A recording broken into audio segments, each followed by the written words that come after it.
अहानबा मक्तदा मयामबु तरामना ओक्चबगा लोइनना Carolina खाइदेमना इकोगनोना खरुमजरी ngasisu mahusagumna yamna nungairaba phunga wari ama miyamgidamakta puduna lakjari wari asigi mamingna kundalegi khungchat wari asibu ibirakpina sia hobisam hauzik wari asi hauzaraklagi mayam punna taminarasi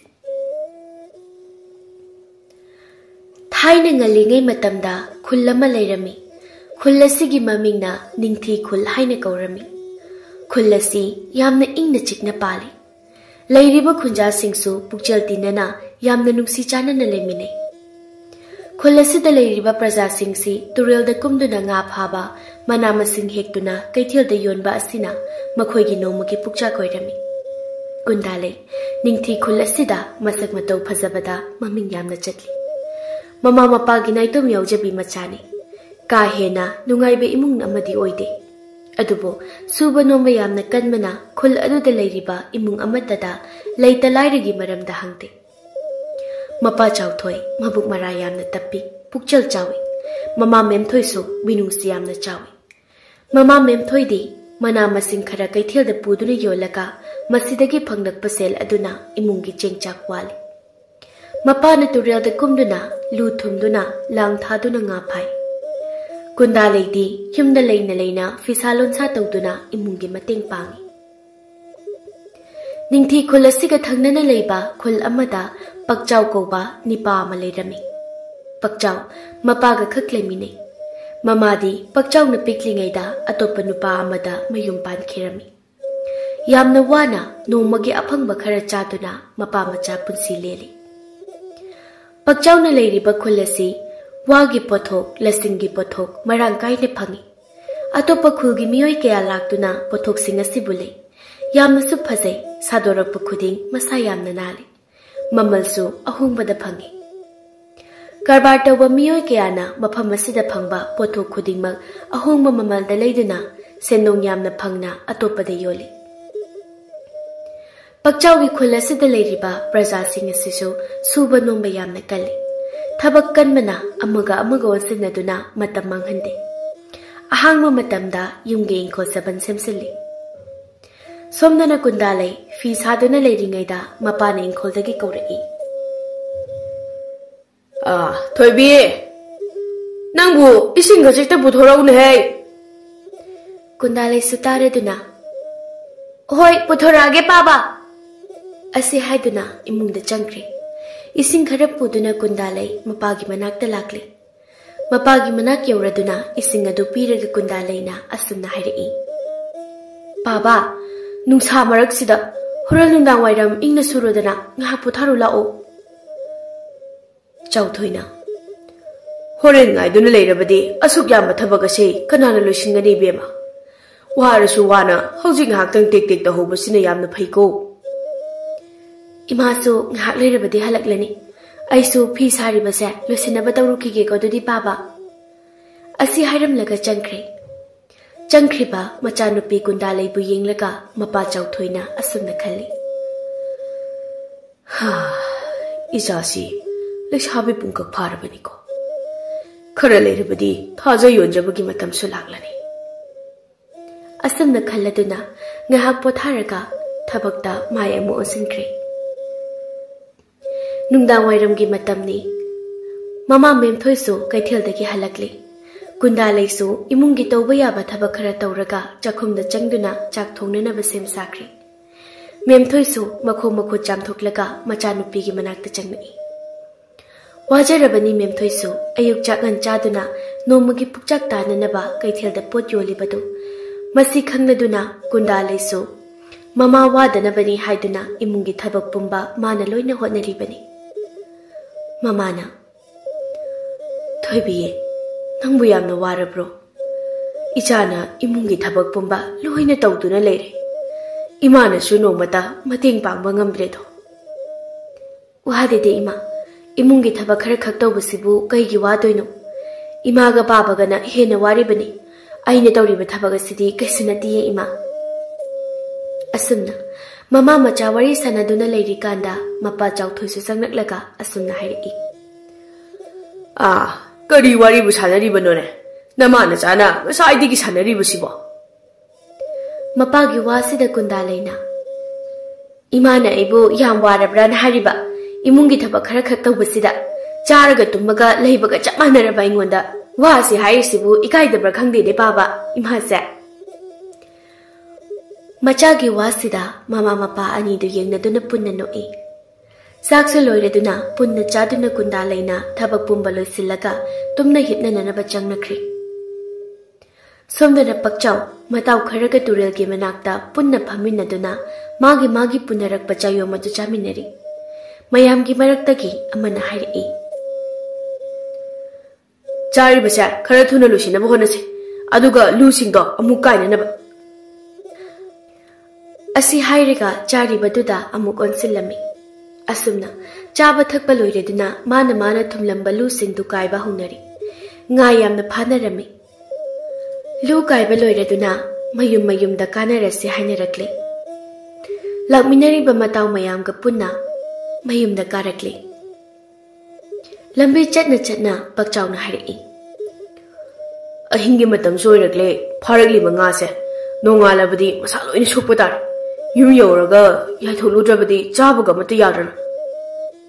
Matau amana amu athengbasida nga yaibadi aidi yawraroida. Imagi chalgana tawjarasani. Asuk tumningla kansida siyawbuga ngamlaroidi. Pakcha nangi nga tusu aikhoida puna yaijarasani piramodana. Pakchawna yani deita imagi chalgada amu yisinbada nungaite. Yamasunate aidum yairurageda. Matau adusu Pakchawna hairakliba wasida karisu yeludre. Asumna magi konthong yonaduna mayumna changna hori. Pakchawsu mayum yauraduna mapabu kauri. Baba, thong hango ayale. Mapasu taraduna makuta late nama paiduna thong hang torai. Icha haledana lao changu. Pakchawsu imungda changi. Thong lungsilamlaga mapa macha changduna Pakchawna farakliba nga adu yaithokminari. Ngahak leiraga nga yaibasu loireduna masa-masagi kada changduna tumnakri. Nongali Pakchawsu hawgatlaga tawba yaba thabak tawduna chak thongnanaba thorang tawrami. Somdasu Kundalai imungi thabak loireduna fi sananaba tawrami. Ngahakki matung mata ama laklaga Kundalai bu kauri. Ibema nangna chinba thabak sidi nomatasu yumdagi mapa thoktremi. Imungi thabakpu nong he nganbadagina numitaba phawba tawba ngame haiba. Matagi wasi taraga Kundalai mumonokli. Ita nangna he ngangba wasi diba. Asi hairaga punna amuk nokminai. Matana amuk hairi. Horendi kengoi hekpa chalusi mamang khundonda. Ngasu pharakseba. Chattabasu yam kuiri.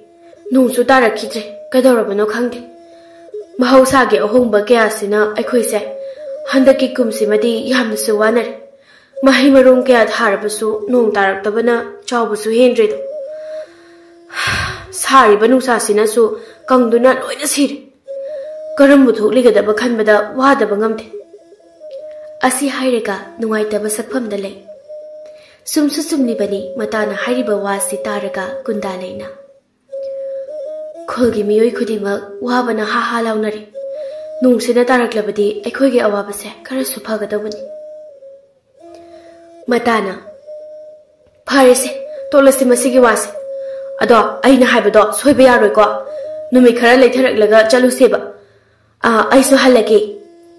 Asi haramlaga chatkre Kundalaisu phi ngahak saraka matana hairambado chatnanaba in hangen tungon paiduna thorakle. Matasu thorakpu uraduna anido punna lakpinari. Khundon yauraduna nga phaba haurami. Adubo nga ka hena phabadi oiramde. Makhoi anina haitabagira nga leitabagira su khangde. Ngahak pharaga loisile kengoi khara heklaga mayumda karase haiduna punna kaminarakle. Lambi chatna matana hairi. As ngasidi ngase ipha phadi matam asuk yamna mangluraga. Hoi ngasu leraktraba male. Khulasida leiriba miyamsina phaduna chanabada.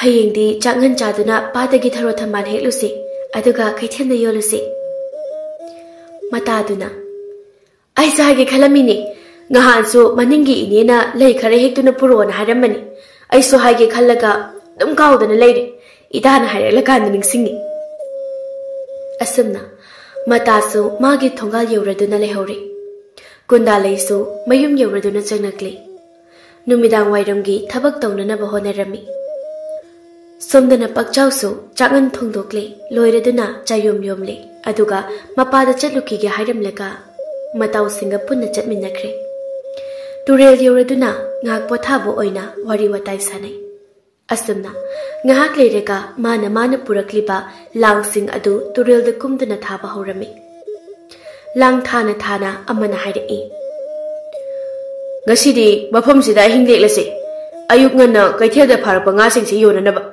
atekpa nga yonbanasu hena ikhoida senong phanglibani asumna tawduna thanariba langsing adu loiri makhut masa hamdoklaga punarakliba sayum sing adu thoktuna chaminari chabusu loireduna tumna hipnananaba sem sarami maizau hauduna amambadu khara makhai ngananaba tawrami asumna matau mayamduna maidugi akoibada hipnarami thabak surubagi wanabanina ikuidana loina tumthanarami nongalamda mikap thoraktuna turel de kumduna langkainarami ngasu yamna pharami langkaiba loireduna mana punarakliba podium singadu loisinduna kanarakli lambi chatna makhoi mayamgi maraktagi khara ahal oiba amana hairei pakchau ibo nangdi naraiba yamna phaine nga su aikhoi mayamdagi nangna hena phai silsu yamna phanglani aikhoi gi laiba gasidadi nangumna tawge haiba phangde tawrisi asi hairega pakchau do onsinna wa makha tarei nangbu nupi muthi jalone imungi mateng khara thoina basu pangnaba nakhoi gi di miro su lete do khuraga nanga gaktang leibadunati nungaiba nati ni bunga pakchau na nokleduna hairei tahadana haibasima imungi mawoina lakadaba nupi duna hena leitreda pakhang pulsi se asumna turelda nga khara pha khara chat imungi thaba khara taw dashinjarage pabagi sebasu macha ina loire tawgani da wajarak dabani macha aibu chawna ba yolakpada hojikti aisu chawre adana babu wahalaroida mayam maraktagi khara naha oiba amana pakchau gi wa asi taraga sumna hairei ta pakchau gi ima dusu yamna ngame laire khangna khurada mayum panduna macha leiruba kandabu ware leiba nungai tra haduna bu atopu nupada mayum hekta panthokpa ngam khuraga tanadana thabak su nomdura tawraga nungai leminaba yabudubu naha sigi wasida khara ahal oiba nupa mana mucherei hai angang na tikna pa chadana mi da wa nganganu ne ine dusu tawningdana tawboiramoi soidaba landaba ngamba mi amata latene asi hairaga tumina leiki asengbagidi pakchaugi mamasi soibadagi atopada mayum pankibani nongma kaithel kabada pot leiringai matamda irang thoktuna maikai khangda koi chen bada nupa amagi mayumda thungkibani numitto nupa du sumatomta leirami mapa mama de lairedana imungi mi atopa leiramde nupa aduna pakchaugi mama bu kausinuna numit aduma mafam aduda lehenki nongalaga mayum changma matamda khulgi miyoi singduna lana lauduna pakchaugi mama bu mayumda thilakhiba nupa aduda karisu haiba ngamloi haibagum kaina katpiki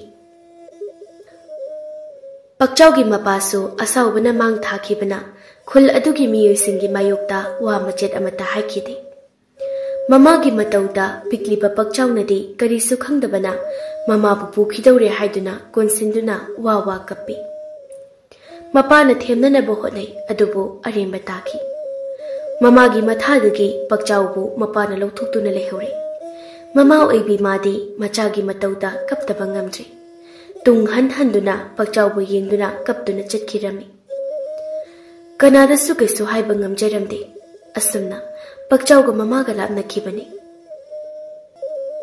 pakchauga punna matau mayamdusu kaithel yauraduna mana purakpa nga singdu yolami लोइरेदुना इमुंगी चाना थक्ननबा खरा लेखिसे हाइदुना लेंगरी सोमदना कुंदा लेगा मता चाना जबिदुगा पक्चाउगी खुलगी कैथेलदा pot लेबा लाक्लमी लंबीदनी कुंदा लेना इता होरेन कैथेल योरगा मांखिनुको अमुक थीबा फंगद्रबदी आइदि हुंदो लंगवदमनि खंगजो असि हाइदुना पुलप नोकमिनै असम लाक्मिनबना कैथेल सियो सिलकले योलिबा पोचै सिंसु उबदा मतागा कुंदा लेगदि ngौरमी कुंदा लेना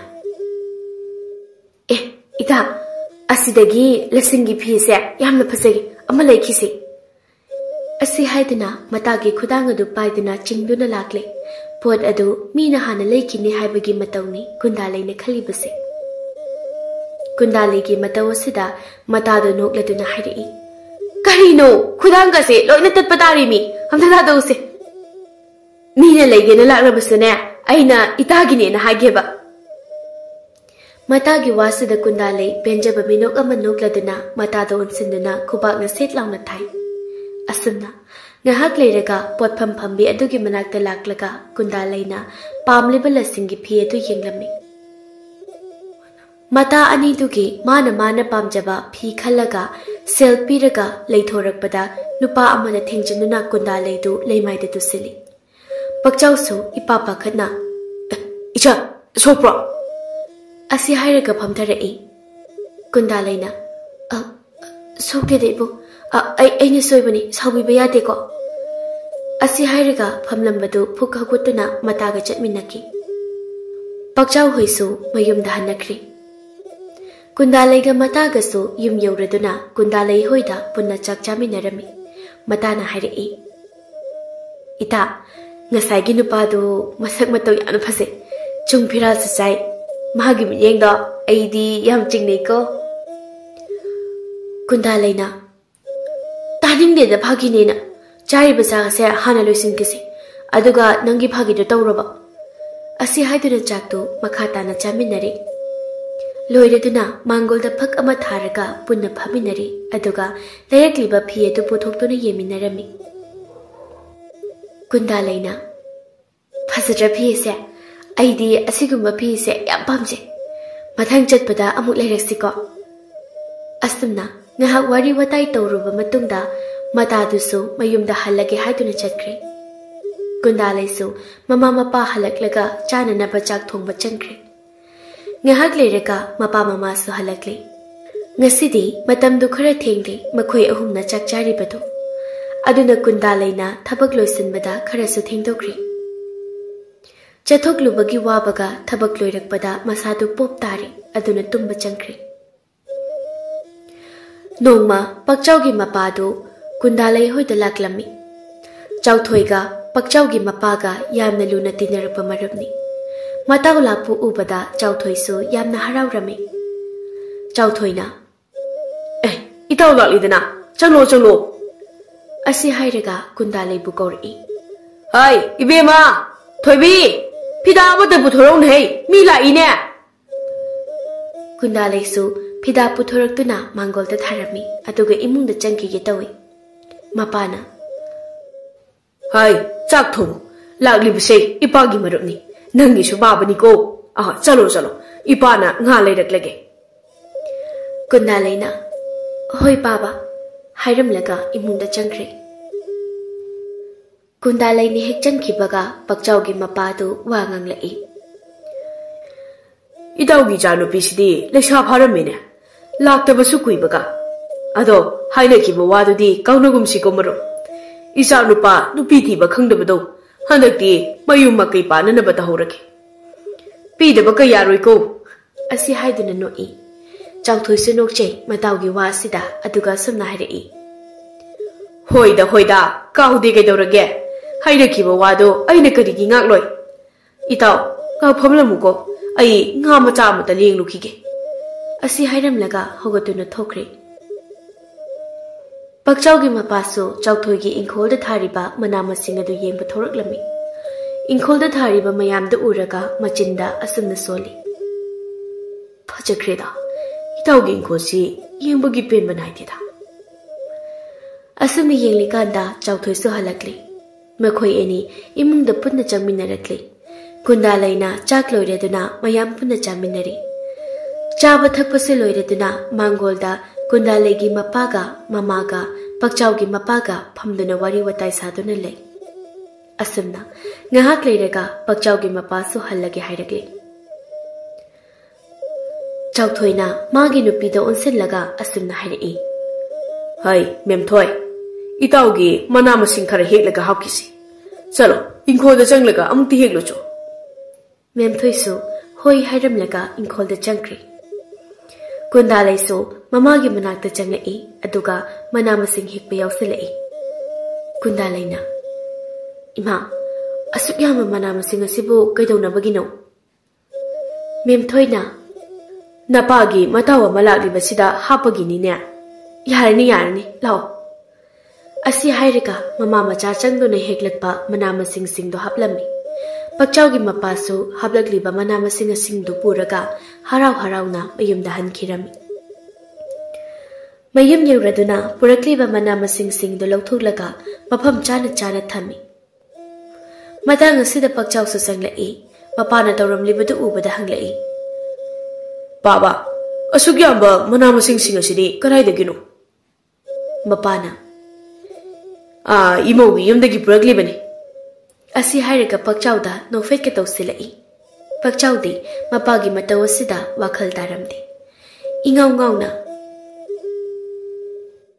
बाबा करी तौरबगे अइबो इंगाउ गाउरेदा कराइदगी इमौनो हाइरिबदुना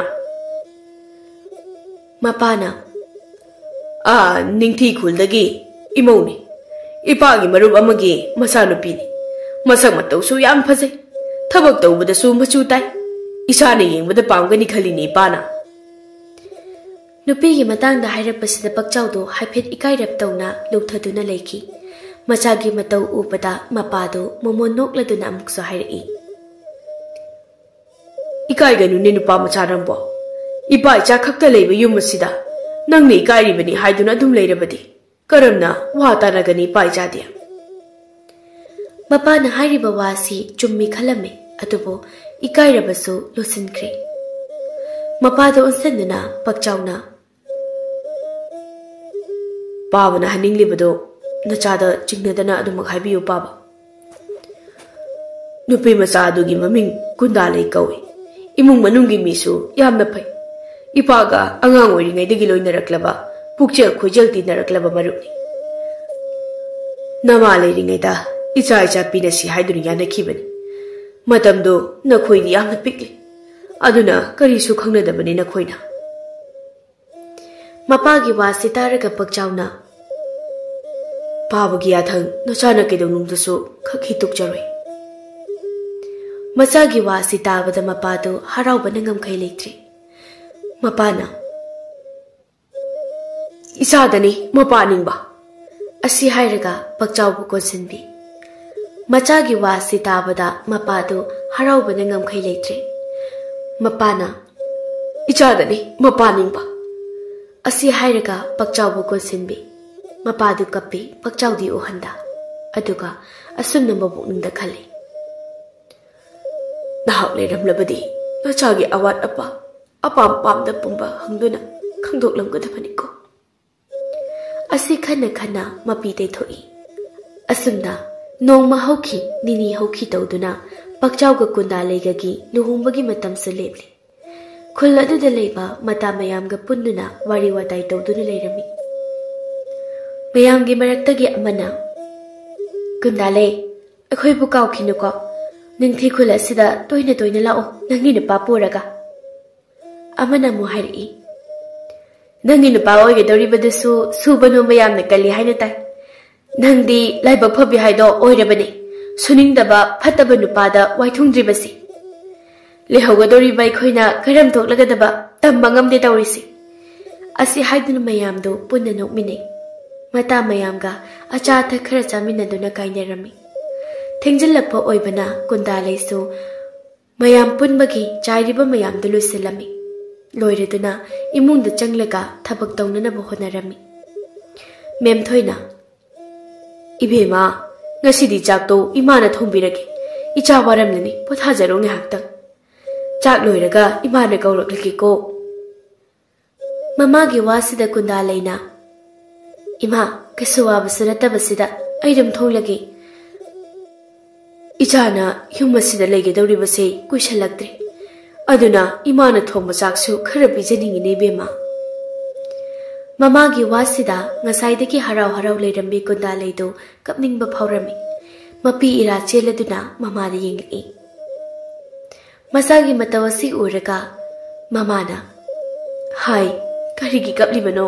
ꯆꯂꯣ ꯆꯂꯣ ꯅꯪꯒꯤ ꯀꯥꯗ ꯆꯪꯗꯨꯅ ꯄꯣꯊꯥꯖꯔꯨꯔꯣ꯫ ꯀꯨꯟꯗꯥꯂꯩꯁꯨ ꯍꯟꯗꯛꯃꯨꯛꯇꯤ ꯋꯥ ꯃꯈꯥ ꯇꯥꯔꯝꯗ ꯑꯗꯨꯃꯛ ꯃꯥꯒꯤ ꯀꯥꯗ ꯆꯪꯈ꯭ꯔꯦ꯫ ꯑꯁꯨꯝꯅ ꯃꯇꯝ ꯈꯔ ꯍꯧꯈ꯭ꯔꯦ꯫ ꯄꯛꯆꯥꯎꯒ ꯀꯨꯟꯗꯥꯂꯩꯒꯁꯨ ꯂꯨꯍꯣꯡꯕ ꯂꯣꯏꯔꯦ꯫ ꯃꯁꯛ ꯈꯪꯅꯗꯨꯅ ꯅꯨꯡꯁꯤꯅꯗꯨꯅ ꯂꯧꯅꯔꯛꯄꯗꯤ ꯅꯠꯇꯦ, ꯑꯗꯨꯕꯨ ꯑꯁꯨꯝ ꯂꯩꯃꯤꯟꯅꯔꯛꯄꯅ ꯅꯨꯡꯁꯤꯅꯅ ꯄꯨꯛꯆꯦꯜ ꯈꯣꯏꯖꯦꯜ ꯃꯥꯟꯅꯅ ꯂꯩꯔꯦ꯫ ꯃꯀꯨꯅꯁꯨ ꯀꯨꯟꯗꯥꯂꯩꯕꯨ ꯍꯦꯛ ꯄꯣꯛꯆꯕꯤ ꯃꯆꯥꯅꯨꯄꯤꯒꯨꯝꯅ ꯂꯨꯅ ꯆꯥꯟꯅ ꯇꯧꯔꯝꯃꯤ꯫ ꯈꯨꯜ ꯑꯗꯨꯒꯤ ꯃꯤꯑꯣꯏꯁꯤꯡꯒꯁꯨ ꯑꯇꯦꯟꯕ ꯃꯇꯝꯗ ꯀꯨꯟꯗꯥꯂꯩꯒ ꯈꯪꯅꯗꯨꯅ ꯂꯣꯏꯅ ꯇꯤꯟꯅꯔꯝꯃꯤ꯫ ꯃꯤ ꯈꯨꯗꯤꯡꯒ ꯂꯣꯏꯅꯕ ꯌꯥꯕ ꯄꯨꯛꯆꯦꯜ ꯁꯦꯡꯕꯤ ꯑꯣꯏꯕꯅ ꯈꯨꯜ ꯑꯗꯨꯗ ꯂꯩꯔꯤꯕ ꯃꯆꯦꯝ ꯃꯅꯥꯎꯁꯤꯡꯅꯁꯨ ꯃꯥꯕꯨ ꯑꯗꯨꯛꯀꯤ ꯃꯇꯤꯛ ꯅꯨꯡꯁꯤꯔꯝꯃꯤ꯫ ꯑꯁꯨꯝꯅ ꯊꯥ ꯈꯔ ꯍꯧꯖꯤꯟꯈ꯭ꯔꯦ꯫ ꯄꯛꯆꯥꯎꯁꯨ ꯃꯌꯨꯝ ꯄꯥꯟꯕꯗꯒꯤ ꯑꯃꯨꯛꯀ ꯍꯦꯟꯅ ꯁꯨꯕ ꯅꯣꯝꯕ ꯀꯜꯂꯝꯃꯤ꯫ ꯃꯈꯣꯏꯒꯤ ꯏꯃꯨꯡꯒꯤ ꯅꯨꯡꯁꯤꯅꯅ ꯂꯩꯕꯁꯤ ꯎꯔꯒ ꯃꯤꯌꯥꯝꯅ ꯁꯣꯟꯅꯔꯝꯃꯤ ꯃꯇꯧ ꯇꯝꯁꯤ ꯍꯥꯏꯅ꯫ ꯀꯨꯟꯗꯥꯂꯩꯁꯨ ꯅꯥꯎꯄꯨꯔꯝꯃꯤ꯫ ꯃꯀꯨꯒ ꯃꯄꯨꯔꯣꯏꯕꯒꯅ ꯊꯕꯛ ꯑꯃꯠꯇ ꯌꯥꯎꯍꯜꯂꯝꯗꯦ꯫ ꯆꯥꯅꯤꯡꯕꯗ ꯄꯤꯖ ꯁꯦꯠꯅꯤꯡꯕꯗ ꯁꯦꯠ ꯇꯧꯗꯨꯅ ꯅꯨꯡꯉꯥꯏꯅ ꯊꯝꯕꯤꯔꯝꯃꯤ꯫ ꯈꯨꯜ ꯑꯁꯤꯒꯤ ꯃꯆꯦ ꯃꯅꯥꯎꯅ ꯑꯍꯥꯡꯕ ꯃꯇꯝꯗ ꯂꯥꯛꯇꯨꯅ ꯄꯨꯟꯗꯨꯅ ꯋꯥꯔꯤ ꯋꯥꯇꯥꯏ ꯇꯧꯗꯨꯅ ꯃꯇꯝ ꯂꯦꯜꯂꯤ꯫ ꯀꯨꯟꯗꯥꯂꯩꯒꯤ ꯄꯨꯟꯁꯤ ꯃꯍꯤꯡ ꯑꯁꯤ ꯌꯥꯝꯅ ꯀꯜꯂꯛꯅꯔꯝꯃꯤ꯫ ꯊꯥ ꯈꯔꯒꯤ ꯃꯇꯨꯡ ꯀꯨꯟꯗꯥꯂꯩ ꯑꯃꯗꯤ ꯄꯛꯆꯥꯎꯒꯤ ꯃꯆꯥꯅꯨꯄꯥ ꯑꯃ ꯐꯪꯖꯔꯝꯃꯤ꯫ ꯃꯀꯨꯁꯨ ꯄꯥꯎ ꯑꯁꯤꯗ ꯌꯥꯝꯅ ꯍꯔꯥꯎꯔꯝꯃꯤ꯫ ꯑꯉꯥꯡꯒꯤ ꯏꯄꯥꯟ ꯆꯥꯎꯅ ꯁꯣꯜꯂꯤ꯫ ꯆꯥꯎꯊꯣꯏꯒ ꯃꯦꯝꯊꯣꯏꯒꯁꯨ ꯌꯥꯝꯅ ꯍꯔꯥꯎꯔꯝꯃꯤ꯫ ꯃꯆꯥꯅꯨꯄꯤꯕꯨ ꯑꯁꯨꯛ ꯌꯥꯝꯅ ꯅꯨꯡꯉꯥꯏꯅ ꯊꯝꯕꯤꯕ ꯑꯁꯤ ꯎꯔꯒ꯫ ꯑꯁꯨꯝꯅ ꯑꯍꯥꯟꯕ ꯐꯪꯖꯕ ꯃꯆꯥꯅꯨꯄꯥꯒꯤ ꯃꯤꯡ ꯉꯝꯕ ꯀꯧꯔꯝꯃꯤ꯫ ꯃꯄꯨꯃꯥꯁꯨ ꯅꯨꯄꯥ ꯑꯗꯨꯕꯨ ꯑꯌꯥꯝꯕ ꯃꯇꯝꯗ ꯁꯦꯟꯅꯕꯤ꯫ ꯉꯝꯕꯁꯨ ꯅꯣꯡꯃ ꯅꯣꯡꯃꯒꯤ ꯍꯝ ꯆꯥꯎꯔꯛꯂꯤ꯫ ꯃꯄꯨꯅ ꯏꯁꯨꯗꯤ ꯁꯅꯥꯅꯤ, ꯃꯤꯠꯀꯤ ꯃꯅꯤꯅꯤ꯫ ꯏꯁꯨꯅ ꯆꯥꯎꯔꯒ ꯅꯄꯥ ꯅꯃꯥꯒꯤ ꯊꯧꯒꯜ ꯅꯤꯡꯊꯤꯅ ꯇꯧꯕ ꯉꯝꯕ ꯑꯣꯏꯌꯨꯀꯣ꯫ ꯑꯁꯤ ꯍꯥꯏꯗꯨꯅ ꯉꯝꯕꯕꯨ ꯅꯨꯡꯁꯤꯅ ꯌꯦꯡꯖꯩ꯫ ꯃꯄꯥ ꯃꯆꯥ ꯈꯛ ꯇꯔꯛ ꯂꯩꯖꯔꯝꯕꯗꯨ ꯍꯧꯖꯤꯛꯇꯤ ꯃꯃꯧ ꯃꯁꯨ ꯂꯥꯛꯄꯗꯒꯤ ꯃꯀꯥ ꯂꯥꯝꯅ ꯅꯨꯡꯉꯥꯏꯅ ꯂꯩꯕ ꯐꯪꯖꯔꯦ꯫ ꯋꯥꯔꯕ ꯃꯇꯝꯗ ꯃꯁꯨꯕꯨ ꯌꯦꯡꯖꯗꯨꯅ ꯑꯋꯥꯕ ꯄꯣꯊꯥꯔꯦ꯫ ꯉꯝꯕꯁꯨ ꯆꯍꯤ 3 ꯁꯨꯔꯦ꯫ ꯀꯨꯟꯗꯥꯂꯩ ꯑꯃꯨꯛꯀꯁꯨ ꯅꯥꯎꯄꯨꯔꯝꯃꯤ꯫ ꯃꯄꯨꯔꯣꯏꯕꯗꯤ ꯍꯔꯥꯎꯕꯅ ꯉꯝꯈꯩ ꯂꯩꯇ꯭ꯔꯦ꯫ ꯃꯤ ꯂꯩꯖꯗꯕ ꯏꯃꯨꯡ ꯑꯣꯏꯕꯅ ꯄꯛꯆꯥꯎꯅ ꯊꯕꯛ ꯑꯌꯥꯝꯕ ꯇꯧꯏ꯫ ꯀꯨꯟꯗꯥꯂꯩꯁꯨ ꯊꯕꯛ ꯇꯧꯏ ꯍꯥꯏꯕꯒꯤ ꯋꯥꯅꯤ꯫ ꯄꯛꯆꯥꯎꯅ ꯎꯔꯕꯗꯤ ꯍꯦꯛꯇ ꯆꯩꯔꯤꯕꯅꯤ꯫ ꯀꯔꯤꯒꯤ ꯊꯕꯛ ꯇꯧꯔꯤꯕꯅꯣ ꯍꯥꯏꯗꯨꯅ, ꯄꯣꯊꯥꯗꯨꯅ ꯅꯨꯡꯉꯥꯏꯅ ꯂꯩꯕ ꯌꯥꯗꯕ꯭ꯔꯥ ꯍꯥꯏꯅ꯫ ꯃꯄꯨꯔꯣꯏꯕꯅ ꯋꯥꯈꯤꯅꯤ ꯈꯟꯗꯨꯅ ꯆꯩꯔꯕꯁꯨ ꯆꯩꯅ ꯄꯛꯆꯥꯎꯅ ꯂꯩꯇ꯭ꯔꯕ ꯀꯥꯟꯗ ꯎꯗ꯭ꯔꯤꯀꯥꯟꯗ ꯊꯕꯛ ꯍꯦꯛ ꯇꯧꯈꯤ꯫ ꯃꯃꯧꯅ ꯃꯄꯨꯔꯣꯏꯕꯕꯨ ꯀꯤꯅ ꯆꯠꯆꯕ ꯑꯁꯤꯗ ꯃꯀꯨꯁꯨ ꯍꯔꯥꯎꯕ ꯐꯥꯎꯔꯝꯃꯤ꯫ ꯑꯁꯨꯝꯅ ꯑꯉꯝꯕ ꯊꯕꯛ ꯇꯧꯗꯨꯅ ꯃꯇꯦꯡ ꯄꯥꯡꯅꯩ꯫ ꯊꯥ ꯈꯔꯁꯨ ꯍꯧꯖꯤꯟꯈ꯭ꯔꯦ꯫ ꯄꯛꯆꯥꯎꯒ ꯀꯨꯟꯗꯥꯂꯩꯒꯒꯤ ꯑꯅꯤꯁꯨꯕ ꯑꯣꯏꯅ ꯃꯆꯥꯅꯨꯄꯥ ꯑꯃꯒꯁꯨ ꯄꯣꯛꯂꯝꯃꯤ꯫ ꯃꯁꯤꯡ ꯌꯥꯝꯖꯗꯕ ꯏꯃꯨꯡꯗꯣ ꯃꯁꯨ ꯅꯨꯄꯥ ꯉꯥꯛꯇ 2 ꯁꯨꯔꯕꯁꯤꯗ ꯃꯀꯨꯁꯨ ꯌꯥꯝꯅ ꯍꯔꯥꯎꯔꯝꯃꯤ꯫ ꯆꯥꯎꯊꯣꯏꯒ ꯃꯦꯝꯊꯣꯏꯒꯁꯨ ꯂꯥꯛꯇꯨꯅ ꯑꯉꯥꯡꯒꯤ ꯊꯧꯔꯝ ꯅꯤꯡꯊꯤꯅ ꯄꯥꯡꯊꯣꯛꯂꯝꯃꯤ꯫ ꯃꯆꯥ 2ꯒꯤ ꯑꯁꯥꯗ ꯃꯄꯥ ꯃꯃꯥ ꯑꯅꯤꯗꯨ ꯋꯥꯈꯜ ꯀꯌꯥ ꯈꯜꯂꯝꯃꯤ꯫ ꯀꯨꯟꯗꯥꯂꯩꯁꯨ ꯃꯆꯥ 2 ꯁꯨꯔꯕꯅꯤꯅ ꯍꯥꯟꯅ ꯃꯌꯨꯝꯗꯒꯤ ꯍꯥꯏꯔꯛꯇ꯭ꯔꯕꯁꯨ ꯂꯦꯁꯤꯡꯒꯤ ꯐꯤ ꯁꯥꯕ ꯇꯝꯂꯝꯃꯤ꯫ ꯊꯋꯥꯏ ꯌꯥꯎꯅ ꯍꯣꯠꯅꯕꯅ ꯃꯇꯝ ꯏꯀꯨꯏ ꯀꯨꯏꯗꯅ ꯑꯗꯨꯃꯛ ꯍꯩꯔꯝꯃꯤ꯫ ꯄꯛꯆꯥꯎꯁꯨ ꯍꯥꯟꯅꯒꯨꯝꯅ ꯃꯇꯥꯎ ꯃꯌꯥꯝ ꯄꯨꯟꯗꯨꯅ ꯇꯨꯔꯦꯜꯗ ꯉꯥ ꯐꯥꯕ ꯆꯠꯂꯝꯃꯤ꯫ ꯃꯆꯥꯅꯨꯄꯥ ꯑꯇꯣꯝꯕꯒꯤ ꯃꯃꯤꯡꯗꯤ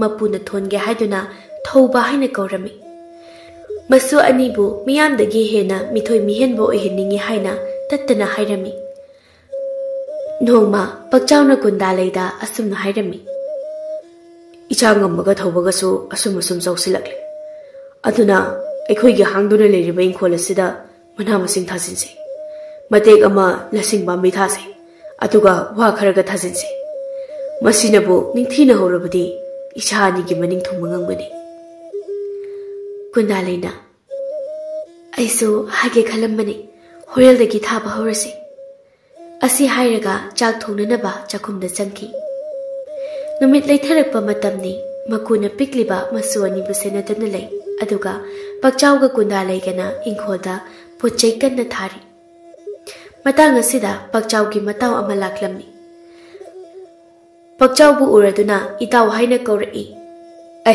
ꯏꯇꯥꯎ ꯆꯪꯉꯣ ꯃꯪꯒꯣꯜꯗ ꯐꯝꯁꯦ ꯃꯇꯥꯎꯗꯨꯁꯨ ꯅꯣꯛꯂꯗꯨꯅ ꯊꯕꯛ ꯌꯥꯝꯅ ꯀꯜꯂꯝꯃꯤꯗ ꯅꯨꯄꯤ ꯑꯉꯥꯡ ꯂꯩꯈꯤꯕꯗꯒꯤ ꯑꯩꯈꯣꯏꯒꯁꯤ ꯂꯣꯏꯅ ꯀꯥꯎꯈ꯭ꯔꯕ ꯃꯥꯜꯂꯤꯅꯦ ꯃꯇꯥꯎꯒꯤ ꯋꯥꯁꯤꯗ ꯅꯣꯛꯂꯗꯨꯅ ꯀꯥꯎꯗꯦꯗ ꯏꯇꯥꯎ ꯍꯣꯏꯕꯨ ꯀꯔꯤꯒꯤ ꯀꯥꯎꯗꯣꯏꯅꯣ ꯐꯝꯃꯣ ꯁꯤꯗ ꯅꯆꯟ ꯅꯨꯄꯤꯗ ꯆꯥꯅꯅꯕ ꯈꯔ ꯁꯦꯝꯍꯜꯂꯛꯀꯦ ꯂꯥꯛꯊꯣꯛꯇꯅ ꯂꯥꯛꯄꯅꯦ ꯑꯩꯁꯨ ꯈꯣꯡ ꯈꯨꯠꯁꯦ ꯑꯃꯨꯛꯇ ꯍꯥꯝꯗꯣꯛꯂꯨꯈꯤꯒꯦ ꯑꯁꯤ ꯍꯥꯏꯔꯝꯂꯒ ꯄꯛꯆꯥꯎꯗꯨ ꯃꯅꯤꯡꯂꯣꯝꯗ ꯆꯪꯈꯤ ꯀꯨꯟꯗꯥꯂꯩꯁꯨ ꯃꯈꯨꯠ ꯃꯁꯥ ꯍꯥꯝꯗꯣꯛꯂꯒ ꯆꯥꯅꯅꯕ ꯀꯔꯤ ꯀꯔꯤꯅꯣ ꯁꯦꯝꯂꯤ ꯃꯀꯨꯒ ꯄꯛꯆꯥꯎꯒꯤ ꯃꯇꯥꯎꯒꯁꯨ ꯋꯥꯔꯤ ꯁꯥꯟꯅꯗꯨꯅ ꯂꯩꯔꯤ ꯇꯥꯟꯖꯥꯁꯤꯗ ꯊꯧꯕꯗꯨ ꯀꯞꯂꯛꯏ ꯄꯛꯆꯥꯎꯁꯨ ꯂꯥꯛꯄꯒ ꯃꯄꯥ ꯆꯥꯟꯅꯔꯗꯨꯅ ꯑꯉꯥꯡꯗꯨꯕꯨ ꯂꯧꯈꯠꯇꯨꯅ ꯊꯦꯝꯃꯤ ꯃꯇꯥꯎꯅ ꯑꯩꯅ ꯂꯥꯛꯂꯤꯕꯁꯦ ꯍꯣꯔꯦꯜꯗꯤ ꯇꯨꯔꯦꯟꯗ ꯆꯠꯇꯨꯅ ꯉꯥ ꯐꯥꯔꯨꯁꯤ ꯍꯥꯏꯒꯦꯅ ꯂꯥꯛꯂꯤꯕꯅꯤ ꯏꯇꯥꯎ ꯄꯛꯆꯥꯎꯅ ꯍꯣꯏ ꯆꯠꯂꯨꯁꯤ ꯀꯨꯟꯗꯥꯂꯩꯅ ꯆꯥꯅꯅꯕ ꯈꯔ ꯄꯨꯊꯣꯔꯛꯂꯒ ꯄꯨꯟꯅ ꯆꯥꯃꯤꯟꯅꯔꯦ ꯃꯇꯥꯎꯗꯨꯁꯨ ꯑꯃꯨꯛ ꯍꯟꯈ꯭ꯔꯦ ꯄꯛꯆꯥꯎꯅ ꯍꯣꯔꯦꯟꯗꯤ ꯆꯥꯛ ꯈꯔ ꯉꯟꯅ ꯊꯣꯡꯉꯨꯀꯣ ꯇꯨꯔꯦꯟꯗ ꯆꯠꯇꯨꯅ ꯉꯥ ꯐꯥꯔꯨꯗꯧꯔꯤꯕꯅꯤ ꯀꯨꯟꯗꯥꯂꯩꯅ ꯍꯣꯏ ꯍꯥꯏꯔꯝꯂꯒ ꯊꯧꯕꯕꯨ ꯂꯧꯗꯨꯅ ꯄꯨꯁꯤꯟꯈ꯭ꯔꯦ ꯅꯨꯃꯤꯗꯥꯡ ꯋꯥꯏꯔꯝꯅꯤ ꯍꯥꯏꯅꯈꯤꯕꯒꯤ ꯃꯇꯨꯡ ꯏꯟꯅ ꯆꯥꯛ ꯌꯣꯝꯂꯒ ꯄꯛꯆꯥꯎꯁꯨ ꯃꯇꯥꯎ ꯃꯌꯥꯝꯒ ꯄꯨꯟꯅ ꯇꯨꯔꯦꯜꯗ ꯉꯥ ꯐꯥꯕ ꯆꯠꯈ꯭ꯔꯦ ꯅꯨꯃꯤꯠꯁꯤꯒꯤ ꯑꯍꯤꯡꯁꯤ ꯀꯨꯟꯗꯥꯂꯩꯗꯤ ꯇꯨꯝꯕ ꯌꯥꯈꯤꯗꯦ ꯃꯁꯥꯗꯨ ꯀꯔꯤꯅꯣ ꯈꯪꯗꯕ ꯏꯍꯨꯜ ꯑꯃꯅ ꯄꯣꯊꯥꯐꯝ ꯈꯪꯂꯝꯗꯦ ꯅꯣꯡꯉꯥꯜꯂꯝꯗꯥꯏ ꯉꯥꯏꯍꯥꯛ ꯇꯨꯝꯊꯈꯤ ꯑꯁꯣꯝꯗꯅ ꯄꯛꯆꯥꯎ ꯍꯣꯏꯁꯨ ꯂꯥꯡ ꯀꯥꯏꯕ ꯂꯣꯏꯔꯗꯨꯅ ꯃꯌꯨꯝꯗ ꯀꯥꯅꯅꯕ ꯍꯣꯠꯅꯔꯤꯉꯩ ꯃꯇꯥꯡꯅꯤ ꯀꯔꯣꯝꯗꯒꯤ ꯍꯨꯜꯂꯛꯄ ꯇꯥꯅꯣ ꯈꯪꯍꯧꯗ꯭ꯔꯦ ꯄꯛꯆꯥꯎꯒꯤ ꯄꯨꯛ ꯐꯥꯎꯗꯨꯅ ꯄꯥꯜꯂꯤ ꯃꯇꯧ ꯑꯁꯤꯗ ꯃꯌꯥꯝꯗꯣ ꯃꯥꯏꯀꯩ ꯈꯪꯗ ꯊꯋꯥꯏ ꯍꯤꯡꯅꯅꯕ ꯀꯣꯏꯆꯦꯟ ꯆꯦꯜꯂꯝꯃꯤ ꯑꯇꯣꯞꯄ ꯈꯨꯜꯗ ꯁꯗꯥꯟꯕ ꯂꯥꯛꯄ ꯅꯨꯄꯥ ꯑꯃꯅ ꯍꯨꯜꯂꯛꯄ ꯇꯥꯅꯤ ꯁꯣꯏꯈꯤꯗꯨꯅ ꯄꯛꯆꯥꯎꯗ ꯄꯥꯟꯕꯅꯤ ꯇꯥ ꯍꯨꯜꯂꯛꯄ ꯅꯨꯄꯥꯗꯨꯁꯨ ꯆꯦꯟꯈ꯭ꯔꯦ ꯄꯛꯆꯥꯎ ꯈꯛꯇꯃꯛ ꯃꯐꯝ ꯑꯁꯤꯗ ꯇꯥꯗꯨꯅ ꯂꯩꯍꯧꯔꯤ ꯏꯈꯦꯡꯅ ꯄꯨꯡꯉꯥꯡ ꯉꯥꯡꯂꯤ ꯄꯤꯛꯂꯤꯕ ꯃꯆꯥ ꯑꯅꯤ ꯀꯨꯟꯗꯥꯂꯩ ꯑꯃꯗꯤ ꯃꯥꯕꯨ ꯄꯣꯛꯄ ꯃꯄꯥ ꯅꯤꯡꯁꯤꯡꯗꯨꯅ ꯄꯛꯆꯥꯎ ꯃꯤꯠꯂꯨꯗꯒꯤ ꯏꯔꯥ ꯈꯔ ꯆꯦꯜꯂꯛꯏ ꯉꯥꯏꯍꯥꯛꯀꯤ ꯃꯇꯨꯡ ꯄꯛꯆꯥꯎꯒꯤ ꯑꯔꯣꯏꯕ ꯁꯣꯔ ꯍꯣꯟꯈꯤ ꯏꯀꯥꯟ ꯀꯥꯟꯅꯗꯅ ꯆꯦꯟꯅꯈꯤꯕ ꯃꯇꯥꯎ ꯃꯌꯥꯝꯗꯨ ꯃꯐꯝ ꯑꯗꯨꯗ ꯌꯧꯁꯤꯜꯂꯛꯂꯤ ꯃꯈꯣꯏꯅ ꯌꯧꯔꯛꯄꯗꯗꯤ ꯄꯛꯆꯥꯎꯒꯤ ꯑꯁꯤꯕ ꯍꯛꯆꯥꯡꯗꯨ ꯇꯥꯗꯨꯅ ꯂꯩꯕ ꯎꯔꯤ ꯄꯛꯆꯥꯎꯕꯨ ꯀꯣꯟꯗꯨꯅ ꯀꯞꯅ ꯂꯥꯎꯅꯔꯝꯃꯤ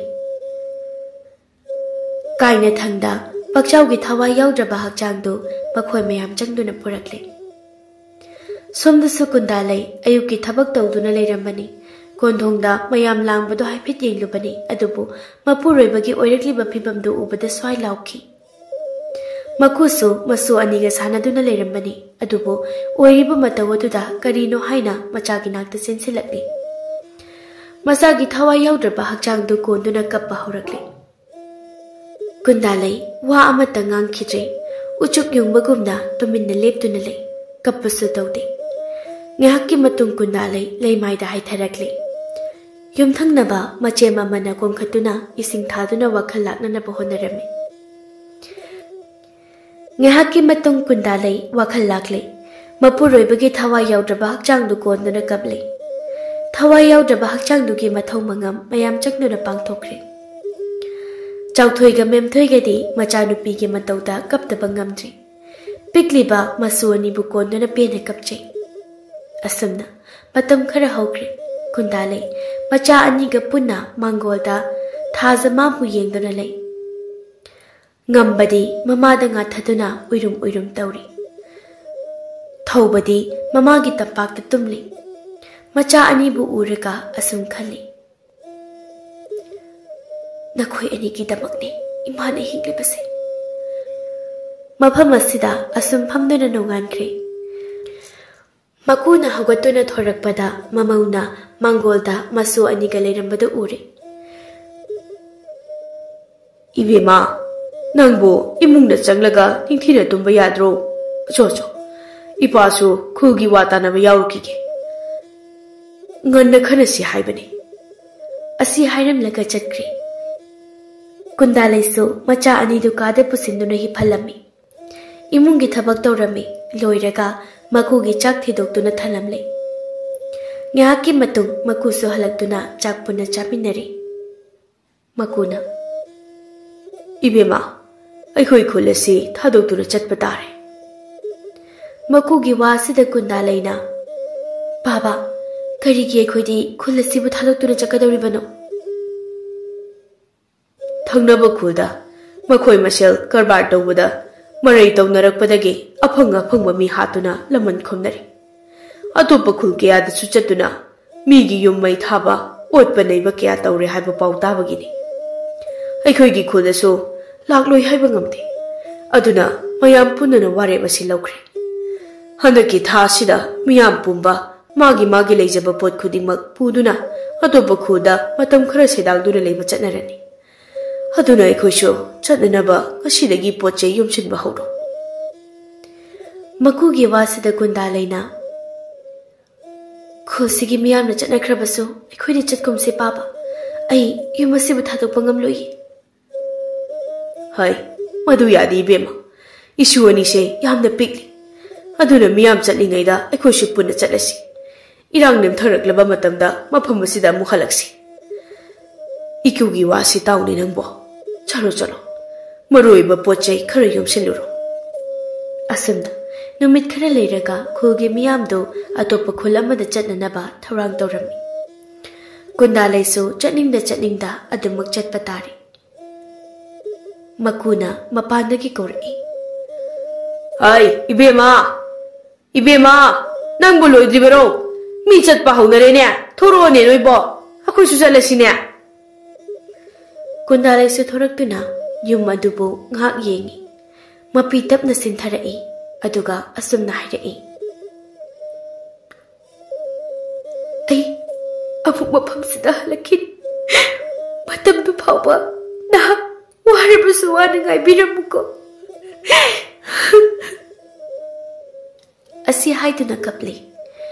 ꯊꯥꯗꯣꯛꯂꯝꯂꯤ ꯌꯨꯝꯗꯨꯕꯨ.